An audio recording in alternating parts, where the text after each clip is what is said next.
Hello, I'm Margot Copeland, board member at AARP.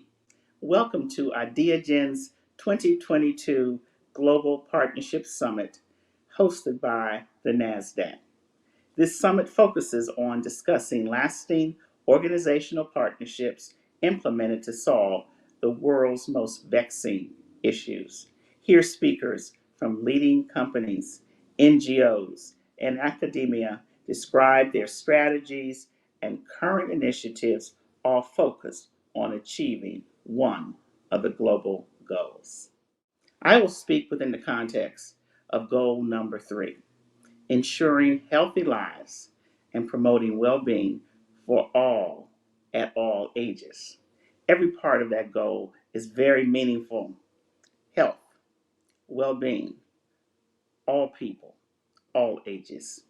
At AARP, we are proud to have helped to put the word age or aging into 15 of the 17 Sustainable Development Goals.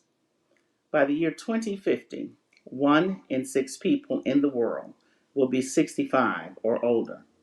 As the median age of the population around the world increases, it is vital that our policies reflect this demographic change.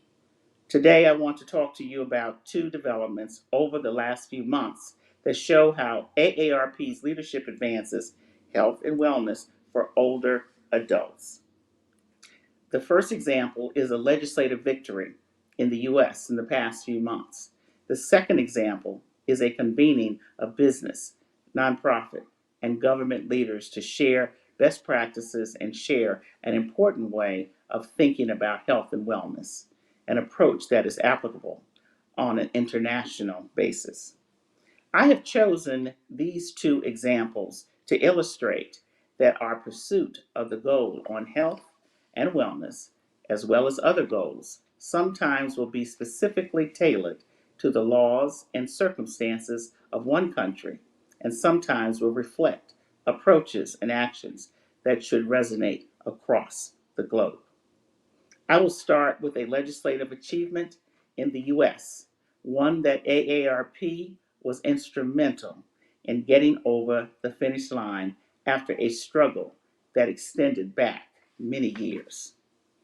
AARP has fought for many decades to make sure that our members and all older adults in the U.S.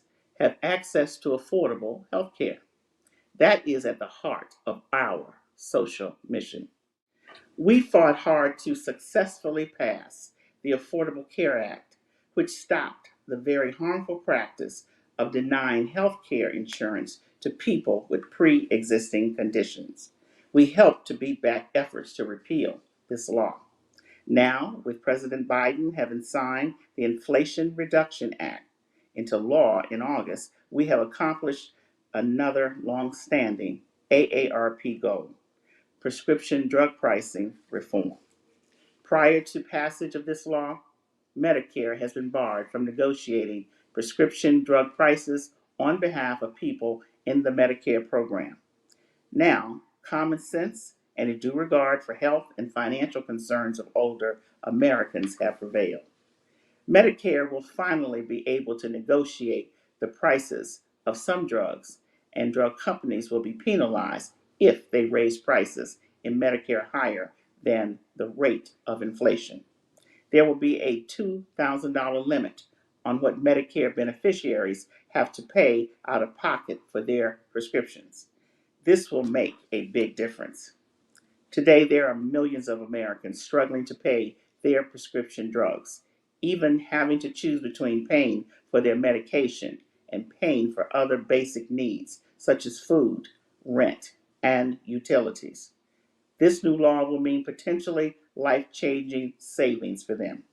Under the new law, in 2020, 1.3 million seniors spent more than the new maximum of $2,000 out of pocket. Co-pays for insulin will be capped at $35 a month.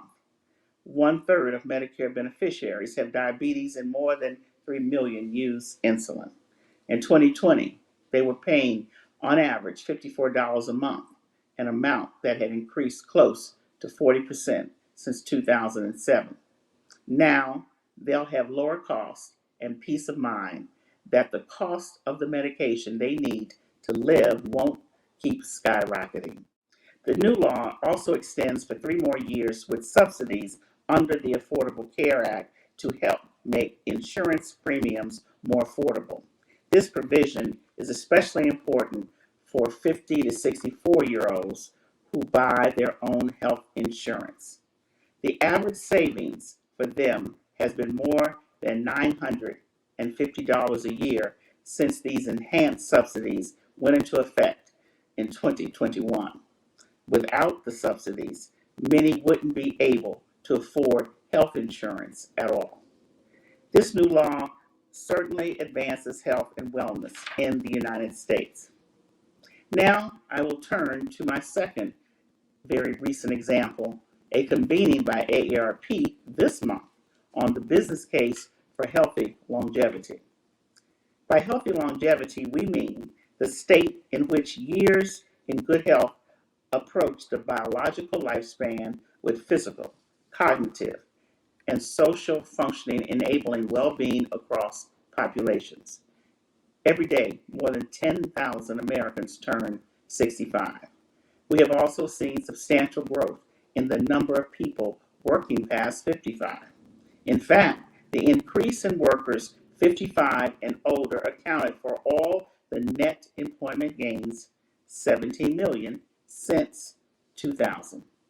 People are working longer because they need to, or because they want to, or both. Enlightened businesses recognize the value of older workers, the advantages of a multi-generational workforce, and the importance of promoting the health and well-being of employees at every stage in their careers. As Abby Miller-Levy, managing partner and founder of Prime Partner, put it, employees appreciate, machines depreciate. Two different meanings of appreciate apply very well here. Employees appreciate being treated well. Employees appreciate because of their increase in value. A focus on healthy longevity is good for employees, good for business, and good for society. It becomes important then to build a greater understanding of the connections among work, the workplace, and health, and then to act upon that understanding. For example, employment and working conditions can play a role in reducing disparities in health coverage, and life expectancy. Disparities in life expectancy are projected to cost the United States a potential 1.6 trillion in GDP in the year 2030 alone. We are now at a time where there is high demand for workers. People are looking for employers. People are looking for employers who will be concerned for their overall well-being and appreciate the need for a work-life balance. Employers who go beyond increased wages to build workplaces that support greater health, longevity, and well-being for workers of all ages will be a stronger position and will be in stronger position to succeed.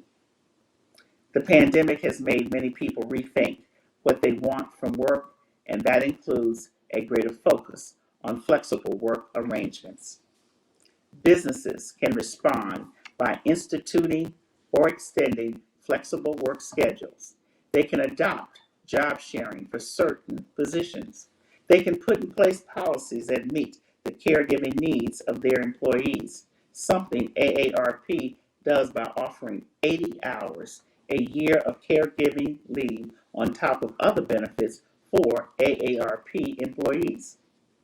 There are 48 million family caregivers in the United States, and while they are devoting many hours and often many resources to take care of their loved ones, they also need to take care of their own health amid the stresses of caregiving. Businesses can support caregivers' health and well-being. Businesses can also promote healthy longevity by recognizing the value of older workers who bring institutional knowledge, loyalty, a relatively high degree of engagement, and a capacity for mentoring. For older workers, indeed all workers, businesses can be proactive and responsive in offering opportunities for lifelong learning and for retraining. Business should recognize the value of older workers and design a work environment that addresses the well-being of all workers and the value of an intergenerational workforce. Today, age discrimination in employment remains a serious problem. We need to finally get beyond the stereotypes about aging that hold all of us back. When I say all of us, that is what I mean. A report from AARP and The Economist into A report from AARP and The Economist Intelligence Unit found that bias against older workers costs the U.S. economy an estimated $850 billion in productivity in 2018. In an AARP research survey of nearly 3,000 people earlier this year, 91% said age discrimination against older workers is common in today's workplace. Among those recently seeking a job, over half said an employer asked for their birth date. We need to insist on an end to age discrimination. Businesses can advance that objective not only by rejecting age bias, but by also including age in their reporting on diversity, equity, and inclusion in their organization. As we all seek to realize Goal 3, good health and well-being, the business case for healthy longevity should be an important element of our strategy. Thank you. Thank you for your time, and thank you for listening.